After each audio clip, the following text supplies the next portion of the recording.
Welcome back to Good Sports for You, where we are talking about good sports for you. And today we are taking it chill today. We're just hanging out. I want to talk about the Wild Card series. It's just going to be me talking. I don't have my notes or anything like that. I'm just gut reactions. My hope is to do this no cuts. I'm filming it at night, so hopefully there won't be any loud cars. But if there is, I'll cut it up a little bit, unfortunately. But that's the way it is. I got my water here, so I can just reach down. Don't have to take any breaks. Stay hydrated. You know how it is. But no, so before we hop into it though, I want to remind you to like, comment, subscribe, do all those things, help keep this channel growing. I've gotten a ton of support recently and I appreciate that so much. So let's hop into it. We're going to start from back to front, so like the most recent games. And let's start with this Yankees-Red Sox series. Just iconic rivalry, first of all. If I thought that if the Yankees lost, I think Boone was going to lose his job for sure. To lose in the first round when you have this good of a team, I think would have been unacceptable. And I think a lot of their issues this whole entire season, and I talked about this in my Yankees video a couple months back, so check that out if you haven't, that I think a lot of their issues lie in him. I don't think he's a great manager. I think he makes poor managerial decisions, but today, in Game 3, I think leaving Cam Schlittler in as long as he did, I think was a great decision, though. He was pitching one of the best postseason performances that I've ever seen in my life. 8 innings, 12 strikeouts, that is quite literally as good as you can get. No runs allowed.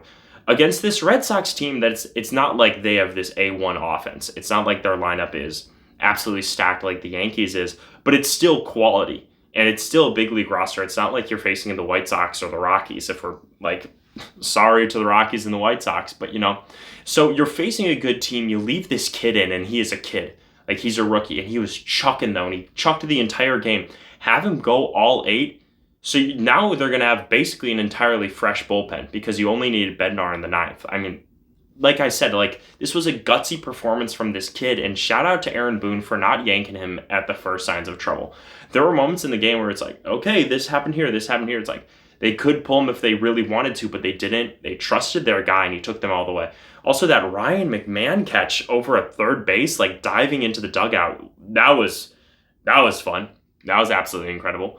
But the rest of the series, too, taking it back to Game 1, Garrett Crochet, talk about dominant pitching performances, that's some of the best they're sure ever going to see.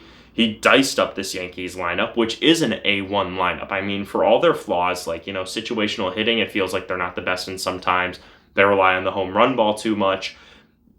They're still a very, very potent lineup. And for Garrett Crochet to do what he did against that team was just absolutely phenomenal. And shout out to Alex Cora for doing basically what Boone did today and saying, hey, we're going to trust our guy. We're going to let him go all the way. And Boone didn't do that in Game 1 with Max Fried, I'll tell you that. He was getting shaky near the end. I will say that. But I feel that he could have gone longer, and the Red Sox didn't have an answer for him. And it's so brutal. You look back at Blake Snell. It was a completely different situation. That was the World Series, and he got yanked way earlier. When he was with the Rays, but it's a similar situation where you have a starting pitching who's been looking so strong, get pulled, and then the bullpen collapses behind you. And Boone should have known that it's this bullpen isn't the best in the world. It just isn't. So maybe rely on Max Fried a little bit longer. And that didn't happen. The Red Sox took advantage and they got the win. And then Chapman, Chapman's been so incredible recently. And bases loaded. Bottom of the 9th inning, that's as stressful as you can get, and he got out of it somehow to take Game 1. Game 2, Rodon pitched solid, and he pitched late into the game. Not the case with the Red Sox. They pulled their starter very early and had a very bullpen-heavy day, which was a bit of a concern for me because you don't have Giolito, and I just can't help but think how this series would have been different if they had Lucas Giolito. Because you had the kid in Game 3 early come out, and he was fine in the beginning, but then he started to unravel, and the defense was not behind him 100%. They had some plays, and I know Alex Cora talked about this in the interview where he was yeah, our defense just wasn't there. I wouldn't say that the defense wasn't there. It's just your defense wasn't phenomenal. And I feel like with a guy like Lucas Giolito, he has that postseason experience that I would have trusted him much more in a winner-take-all. But that's just the way that the cookie crumbles. And looking back on it, should Alex Cora have maybe left his starter in? Bayo left his starter in for Game 2 longer. Maybe let your bullpen go a little bit longer. A little bit shorter, so then you could have had him at full strength for Game 3. And I mean, the thing is too about this Yankees team, now you're looking at this Blue Jays series, and you're saying if Cam Schlittler can pitch to half of the performance that he did today, if he can pitch 5 innings, give up 2 runs even, I'd say that's probably about equivalent to half. I don't know. You're still fine with that. And now your bullpen is fully rest up. I mean, you only had to pitch David Bednar. So, I mean, I guess he's a little exhausted, but he has time to recover and relax. And you got to play the Blue Jays, and the Blue Jays are phenomenal. But you're going to have your bullpen at basically 100% strength for game one. So, I mean, you love that. And like I said, shout out to Aaron Boone for trusting the young kid, trusting the rookie to go out there and get the job done. You don't see that very often in today's world, in trusting like this young kid. You don't yank him at the first signs of trouble. And I mean, even in the 8th inning, he was punching tickets and he had the gas. He really did. And the offense today for the Yankees, shout out to them for not just relying on the home run ball. I think that was a concern for a lot of people going in, is that they were a one-dimensional offense. It was basically Aaron Judge or bust, and it was home run or bust. And that wasn't the case for this team at all. That Giancarlo Stanton hit, though, that double, that was that off the bottom of the wall. That was so funny. I mean, he got going like when he was at first base. I mean, he thought that ball was crushed. I did too, on the TV, and he really got on his horse to even make it to second base, which was fun. But overall, just shout out to the Yankees for pulling out a tough series. And the Red Sox, everyone knows that the Red Sox series was going to be tough. I really had it as a coin flip, slightly favoring the Yankees. Just because of Aaron Judge, quite frankly. And Judge had a fine series. It's not like he was mind-blowing or anything like that. It's not like he took the game over at any points. But just consistent offense by him, which is able to buoy any team. And then strong pitching performances when you needed it the most. And that's what gets the job done in the playoffs, especially in a winner-take-all game. Looking forward to the Blue Jays series. I think it's going to be a good series. I think it's going to be fun. I would personally have the Blue Jays just because they have a little bit more depth at pitching, but like I said, if Cam can keep doing what he does, I don't know. I have no idea. I think I'd have to pick the Yankees then, because then you'd have 3 legit like ace caliber pitchers. But I mean, you can't say that about a rookie right now after their first start. So that's that. But so I'd say like Blue Jays in 4, maybe Blue Jays in 5, and we'll see what happens. But I'm very excited for that series. The next game of the day, going backwards, was that Padres-Cubs game. I'm a Brewers fan. Lorenzo Cain. I mean, I got my Giannis little Funko Pop here. I'm from Milwaukee originally. I don't like the Cubs. So it was a little bit of a Cubs hate watch for me today. But I'm excited that the Cubs are facing the Brewers in the playoffs. And because the Cubs and Brewers fans really don't like each other. I mean, Cardinals will always be my A1 enemy.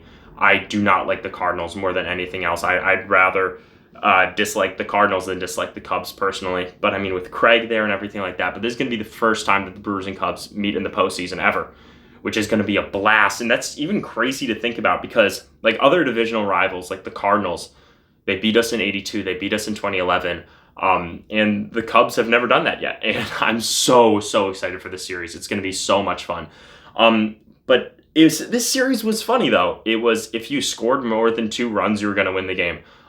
It was dominated by pitching. Dominated by pitching or sloppy offense. I can't really decide, so I'll just go with dominated by pitching. That last game, though, Cubs, getting those early couple runs, that's all they needed to do. Fernando Tatis Jr., for the Padres, if he can't hit, the team's not going to succeed, and he was dreadful in this series. I mean, it was something like 0 for 11 at one point and 0 for 12. I mean, he was just awful. It's like they had runners on. You had your leadoff runner on out of your 9th hole. You had your catcher he's not your guy, Your 9th hole hitter gets on to start the inning. Then you have Tatis, you had Arraez, you had Machado. I believe it was those 3. And you couldn't get him across? Are you serious right now? Like you can't have that in the playoffs. You can't have your stars falter in the biggest moments. It's like that Bleacher Report. I mean, the lights were too bright. The lights were too bright for the Padres. The lights weren't too big for the Cubs. You know what? PCA. I'm not his biggest fan, especially because the whole entire Jackson Chourio, PCA, who's better? Jackson Chourio, obviously. I'm just kidding. PCA has an objectively better season this season. But PCA, he was dreadful in those first two games. It was like 0 for 6 with 4 strikeouts. I mean, he was an absolute hole in their lineup, and he came to play today, which is what you needed. I mean, I talked about in my Cubs playoff preview video that he was so bad down the stretch that if he wasn't able to perform at the level that everyone knew that he was capable of performing, this team was going to fall apart.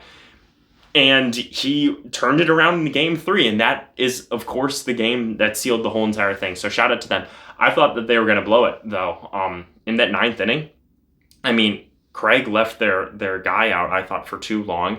Xander Bogaerts, that was a dreadful call. He should have been on first base, and then 2 hit batters in a row. The bases should have been loaded with nobody out, but instead you had 2 runners on with 1 out.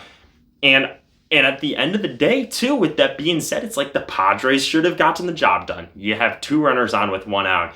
Top of the 9th, season on the line, and you're not able to get anything across. I mean, you had the home run by Jackson Merrill earlier in the game, or earlier in that inning, I should say, which made it at least a close game. And I know they were talking about this on the broadcast with this game 3. The Cubs didn't have a very large lead, but the whole entire time, it just felt like the Cubs were in control, and I couldn't say it any better myself. There wasn't a single moment in this game where it felt like the Padres could build up a rally. It felt like their whole entire top of their lineup was just rally killers, which is such a bummer to see for that team. And I mean, you pulled Yu Darvish so early in the game. Dylan Cease was pulled early in game 2. I mean, starters were being pulled just like left and right, here and there, this whole entire series, which was just funny to see. And I mean, Craig Counsell, he was warming up his starters in the bullpen for game 3, which is fun to see. Matthew Boyd was getting ready to go out there and chuck, which would have been phenomenal, which would have been fun. There is nothing better in the playoffs in a win-or-go-home game than seeing your starter come out of the bullpen and chuck for you. That didn't happen with Boyd, which would have been a blast. Kittredge did come in, though, and he got those last couple outs, which they needed, which they definitely needed. So shout out to the Cubs. I did not really believe in them, if I'm being 100% honest. Their pitching depth is just not there right now. But their pitchers came out this series, which is huge. Cade Horton still being out. I don't know if he's going to be out for the NLDS. I kind of assume that he is going to be. Is a huge blow to the squad, though. They really need more starting pitching, in my opinion. So, I mean, we'll see what happens. I'm so geeked, though, for this series. And the Cubs are just the better team. Or honestly, I feel like I should say the Padres were the worst team. Situational hitting wasn't there. Couldn't get runners in scoring position, then couldn't get them across to score. A pitching duel is always fun. Sorry, there's a siren that went off. But pitching duels are always fun, but pitching duels with bullpens are just a lot less fun, in my opinion. And the Padres bullpen, like, they did what they could. Same with the Cubs bullpen. They both did incredible jobs. But the Padres bullpen did the best they could to keep this team in the game, and the offense just couldn't do anything, which was just sad. And like I was saying, like, this game 3, it didn't have the fun of a game 3, in my opinion. It was kind of bland. It was kind of boring because the Padres just couldn't do anything on offense. And the Cubs, like I said, the box score was close, but it didn't feel close this entire time. But what I'm hoping will be close is this Cubs-Brewers series. I cannot wait. I mean, I'm really hoping, like, it's just going to be a blast. I'm hoping it goes, like, 5, if I'm being honest. Like, as a Brewers fan, I hope that we sweep, obviously. But, like, as a baseball fan, I hope it goes 5 because Wrigley to Miller Park to Wrigley to Miller Park is just going to be so much fun. I cannot wait. I know both of those stadiums are going to be rocking. But moving on to a more exciting game 3, you have Cleveland and Detroit. And that game I thought was a lot more fun. Some sloppy plays, though. And Jose Ramirez on the base paths today is honestly what killed the Guardians, which is a bummer because obviously he's the best player on that team. So it was a bummer that, like, his running kind of indirectly led to them losing. I mean, he got thrown out at second, trying to steal second, which was brutal. And then they got some more base runners on, and he potentially could have come across to score at some point, and you never know what's going to happen at the end of the day, because that's one less out and one more base runner. So, anything could have happened, could have rolled into a double play, whatever.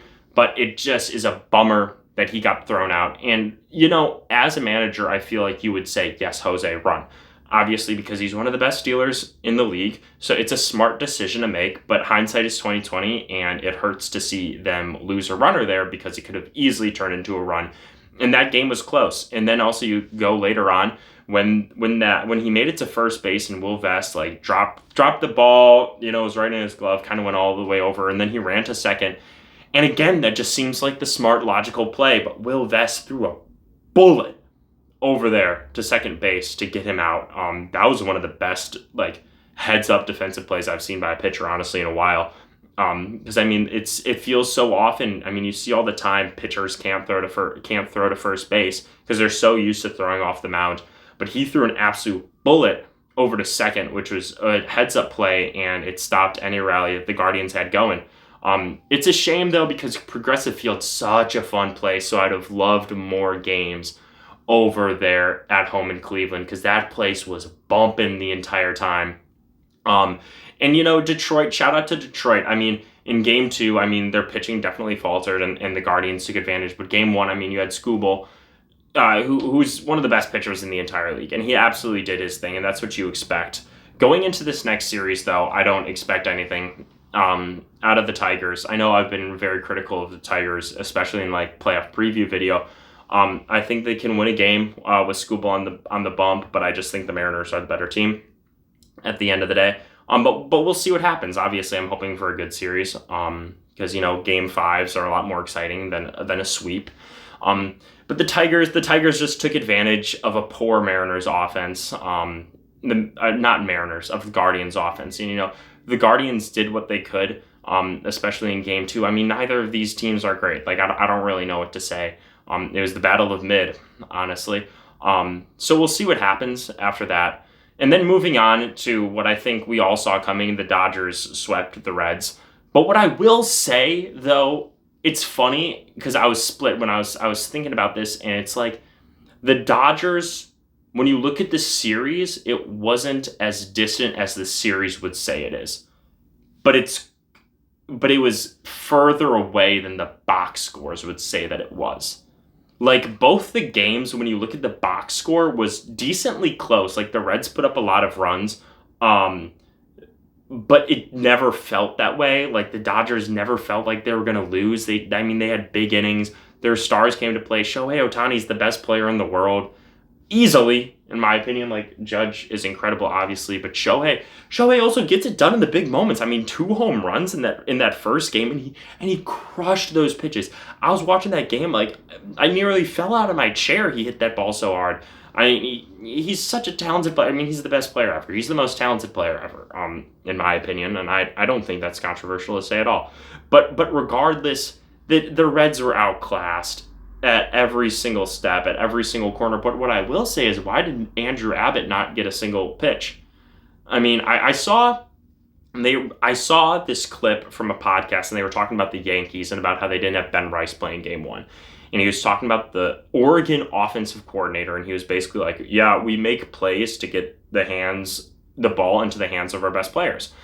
Which makes sense, hey, we need to get it to our playmakers. We need to get it to our wide receivers, to our tight ends. Those best players. We can't come up with these creative play calls that are going to go to our bad players, essentially, is the gist of it. It didn't go that into depth. Andrew Abbott was your best pitcher all season long. He was your all-star pitcher, and it feels foolish to not say we're going to go short rest on him. And obviously, I don't know the situation, but it feels like you could have had him come out of the pen or something or anything, because you can't look at this team and say we didn't pitch Andrew Abbott when we had a chance to go to the next round. And that's what happened, which is a bummer for the Reds fans everywhere. And it's a bummer for Reds fans everywhere because they were going against the Dodgers. And you didn't really stand a chance, but it felt like you weren't even giving yourself a chance by pitching one of the best pitchers in the National League all season long. And I know the FIP and the advanced metrics say he shouldn't be as good as he was this season. I do not care about FIP. I'm going to make a video on that somewhere down the line. I could not care less about FIP. Are you giving up runs? No. Then you're a good pitcher. Are you giving up runs? Yes. Then you're a bad pitcher. I don't care about fielding independent pitching. But he gives up. He should be giving up way more runs. I don't care. if you're not giving up, especially for a whole entire season, it's not like it was 2 months in. Oh, Andrew Abbott's FIP is really high and his ERA is really low. And then, it finds a happy median where, his ERA ballooned to like 350, which is a lot more in line with his FIP. He's been lower than his FIP all season long, and there are just pitchers like that. Regardless, so let's get back to the series. I mean, they were just outclassed every step of the way. I mean, Mookie Betts, he had a pretty poor regular season by his standards. I will say by his standards. I mean, he was a slightly above average hitter, which for Mookie Betts, he's going to go down as one of the best players ever. He's going to be a first ballot Hall of Famer. So for him to do that in a full season is just poor. But in the postseason, I mean, he was rocking and rolling. He was dancing on the bases and everything like that. I mean, you see what money can buy with this roster, and I said it in like my YouTube short that I made, but you can see what money can buy with this squad. And I mean, Yamamoto pitched fantastic in game 2. I mean, Snell pitched fantastic. I was talking to my buddy who doesn't even watch baseball a lot, and I was like, Blake Snell was supposed to be like their 3 guy this year. Yamamoto was 1. Glasnow could have been 2. Snell was just kind of like, oh my gosh, and the Dodgers also signed Blake Snell. And I mean, maybe he could have been better. He is a 2-time Cy Young winner, so I think that's discounting him a little bit. But my point is that it's just such a plethora of riches that they could have started so many guys, and you could have said, how do we even have a chance? Their 5th starter is an all-star. I mean, it's not fair, and I hope that Clayton Kershaw gets some starts this postseason. That would be an absolute blast. Or honestly, seeing him come out of the pen, like imagine Game 7 of the World Series, the Dodgers, they're only up 1. Top of the 9th inning. Bullpen doors open up. Clayton Kershaw, Dodger legend, bases loaded. All you need is like 2 outs, and he comes in. That 12-6 curveball dropping in there. That would be so cool. That would be so electric. So I hope I hope they don't make the World Series, because I hope the Brewers make the World Series.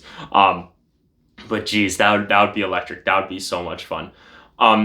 But what I will say to all the Reds fans out there and to this Reds team is that they are a young team. They are a young squad who is not expected to make it this year. They weren't even projected to break 500 this season.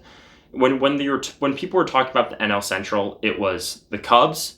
It was the Cubs basically the entire time. A little bit of the Brewers, maybe some Cardinals sprinkled in there, and then the Reds were like, yeah, they'll probably be 4th. Maybe they can scooch up to 3rd.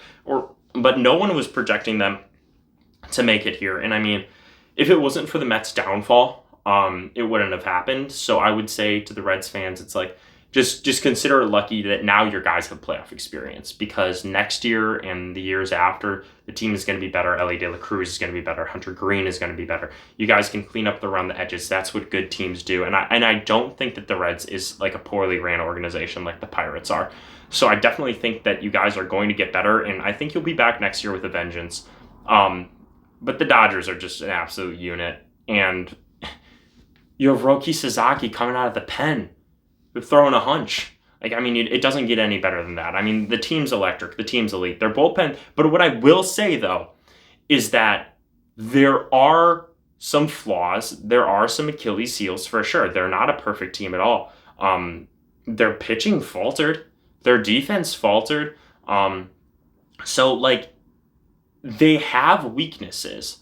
And I think that the Phillies can exploit it well. That Phillies series is going to be elite. I'd have the Dodgers winning in probably 5. I'd have them winning in 5, but I think it's honestly a coin flip. I think the Phillies are going to be incredible, and the Phillies have home field advantage.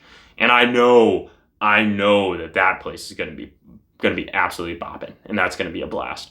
But that's going to be a good series. But the Reds definitely exposed some flaws in the Dodgers' armor, and it just hurts because I feel like Andrew Abbott could have gone out at some point. Like, I mean, I get like rest and like wanting to save him for game 3, but it's do or die.